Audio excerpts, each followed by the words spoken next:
बिहार विधानसभा चुनाव के नतीजे सामने आ जाने के बाद बिहार में सरकार गठन की प्रक्रिया अब तेज हो गई है। बीजेपी, जदयू और अन्य दलों के बीच जो पेच फंस रही थी, उस पेच में सरकार गठन और मंत्रिमंडल विस्तार की चर्चा पूरी तरीके से मानो तो फाइनल हो गई है। किस दल को कितनी मंत्री पद दिए जाएंगे, ये भी लगभग तय हो गया है। ऐसे में 20 तारीख को मुख्यमंत्री का शपथ ग्रहण समारोह राजधानी पटना के गांधी मैदान में भव्य तरीके से आयोजन किया जा रहा है, जिसमें देश के प्रधानमंत्री नरेंद्र मोदी और बीजेपी शासित राज्य के जितने भी मुख्यमंत्री हैं वो शामिल होंगे। लेकिन चर्चा इस बात की भी है कि चर्चा में जो बातें चल रही हैं वो ये है कि मंत्रिमंडल विस्तार की बातें तो क्लियर हो गई हैं, लेकिन फिर भी एक बात पर अभी भी पेच फंसता हुआ नजर आ रहा है। जी हाँ, भारतीय जनता पार्टी और राष्ट्रीय जनतांत्रिक गठबंधन यानी एनडीए के घटक दल जनता दल यूनाइटेड, हिंदुस्तानी अवाम मोर्चा, लोक जनशक्ति पार्टी और राष्ट्रीय लोक मोर्चा के बीच सीटों का बंटवारा लगभग तय हो गया है।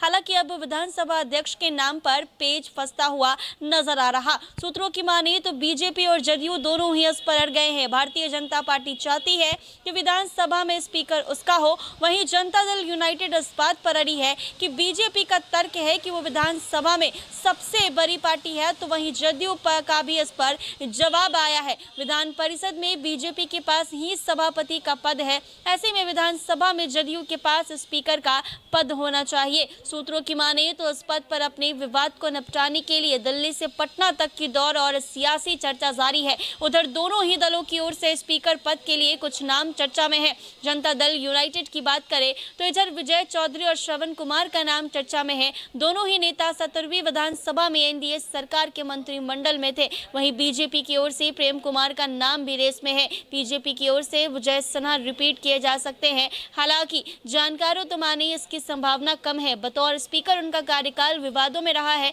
मुख्यमंत्री के साथ ही सदन में बहस भी हुई थी। सूत्रों के अनुसार बातचीत के जरिए रास्ता निकालने की कोशिश की जा रही है। केंद्रीय मंत्री ललन सिंह, जदयू के कार्यकारी अध्यक्ष संजय झा दिल्ली में है। संजय झा ने दिल्ली में गृह मंत्री अमित शाह से मुलाकात भी की है। दोनों ही नेता आज पटना पहुंचेंगे। उनके साथ बीजेपी बिहार इकाई के प्रभारी धर्मेंद्र प्रधान भी होंगे। तो ऐसे में मंत्रिमंडल विस्तार की चर्चा तो हो चुकी है। लगभग सभी गठबंधन दल जितने भी एनडीए में शामिल हैं, उनमें आपसी सहमति तो बन गई है, लेकिन बिहार विधानसभा के अध्यक्ष की बात पर पेच फंस रही है, क्योंकि बीजेपी चाहती है कि विधानसभा का स्पीकर बीजेपी से हो और जदयू चाहती है कि विधानसभा का स्पीकर जदयू से हो। हालांकि अभी तक इस पर पेच फंसता हुआ नजर आ रहा है। क्लियर नहीं हुआ है कि बिहार विधानसभा का स्पीकर कौन होगा, लेकिन विजय सिन्हा का नाम बीजेपी की तरफ से सामने आ रहा है, जो कि पहले भी जो है वो बिहार विधानसभा के स्पीकर रह चुके हैं। हालांकि देखना होगा कि आपसी सहमति के साथ बिहार विधानसभा का